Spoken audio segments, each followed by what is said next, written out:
What's up, y'all? It's your boy eBay Predictions in the building. I'm gonna be breaking down Pedro Munhoz versus Frankie Edgar in our main event of UFC Fight Night. Pedro Munhoz, the number 5 bantamweight in the world, has a record of 18-4. Fights out of Florida. I think American Top Team is the gym he fights out of. Age 33, height 5'6". Reached to 65. Frankie, on the other hand, the number 8 featherweight in the world, a record of 23-8 from New Jersey, age 38. Same height with Pedro, 5'6", and he has a reach advantage of 72, which is interesting. Notable wins. This was kind of hard to list because they've fought great competition. Do you consider Gray Maynard a notable win now? But at the time it was. I felt like, but yeah, for Chad Mendes. No, for Frankie Edgar, notable wins is Chad Mendes, Yair Rodriguez, and BJ Penn. The reason I put BJ Penn is he won the title off of him. No matter how you look at BJ Penn right now, he's an all-time great. You could make a debate that I think he has the most title defenses at lightweight. So you could make a debate, this and that. First two-time champ, you got to give the guy his respect. For Pedro Munhoz, this was kind of hard to make, but his most notable wins were probably Cody Garbrandt, number 1, obviously. Rob Font is a good win to have. Rob Font had that really good win over Sergio Pettis, and Sergio Pettis has been doing work at Bellator and has a win over Brian Caraway. So, I think Pedro Munhoz is a good fighter. Obviously, he's coming off that loss to Aljamain Sterling where he just wasn't able to get off. And Aljamain just was able to play the distance game with him and did not allow Pedro to get in the pocket. And, Aljamain looked really good in that fight. Frankie's coming off a loss. He's actually coming off 2 losses. One to Korean Zombie and another title loss to Max Holloway. With Frankie, it's kind of hard, man. He's my boy, and he's moving down to bantamweight now. But man, if the move to bantamweight, if it doesn't change his style of fighting, I don't know if he's going to be successful in this fight. I think Frankie, he ended up getting caught by Korean Zombie, but the difference was the speed. Frankie's advantage over a lot of his opponents that he beat was his speed. You look at lightweight, he was just faster than everybody, right? And then the size eventually caught up to him. But he was faster than anybody. Like, you couldn't catch Frankie. And his setups to takedowns were beautiful. The way he would chain his boxing to his wrestling was beautiful. But when he went down, to featherweight, you could tell the speed was catching up to him. And he didn't lose to Korean Zombie because, Korean Zombie has fucking goddamn nukes in his hands. But there was a speed advantage. You could tell with that first counter right shot that Korean Zombie hit him with. He got caught. And, when you see guys move up weight classes, they kind of change their styles. They're not as loose as they were if they're, if it's a lighter or heavier weight class. You could, for example, Luke Rockhold, when he went up to light heavyweight, I could tell Luke put on some real size and, added, heavy strength and conditioning program for light heavyweight. But he lost something that was really special to him, was his speed.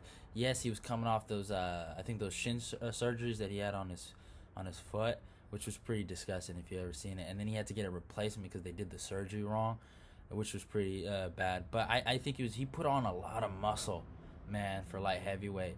And it kind of bit him in the ass. It kind of took away his speed in the striking department. And it kind of forced him to become a grappler.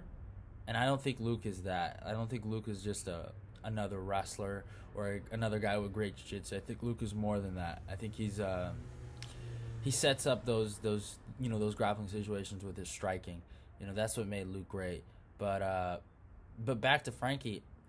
Frankie needs those boxing situations and to set up his wrestling. If you make him, he did have a great performance against Yair Rodriguez, but I still think Yair Rodriguez has kryptonite, and that's called wrestling.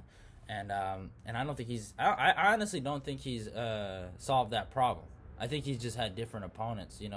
If Jeremy Stevens is taking you down for the last 5 minutes, I understand Jeremy Stevens is another high school wrestler, but that's just high school wrestling at the end of the day. He didn't make it to the top level, right? He's primarily a striker.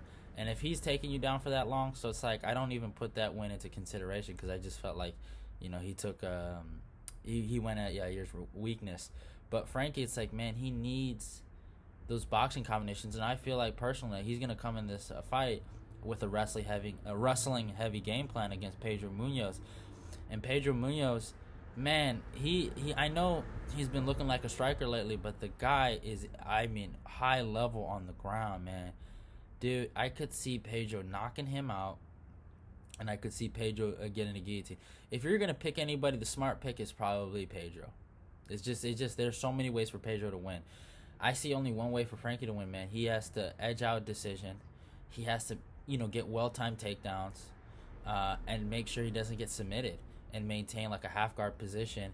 And when he's in those boxing combinations with Pedro, he's gonna have to be, a lot more subtle and depend on his slips and not get hit basically. And Frankie is gonna be the bigger man though. Well, not necessarily height wise, but size wise, man. He is so bigger.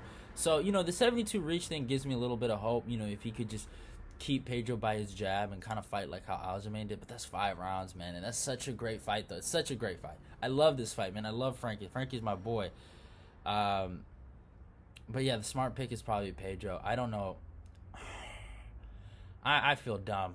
I really do. Fuck, man, I feel so dumb. I'm going Frankie Edgar, guys. That's my boy, man. Man, those wars against Gray Maynard, man, made me a super fan. One of the greatest trilogies of all time, in my opinion. And I'm a big fan of Frankie, man. And I wouldn't put money on this, but I'm going Frankie.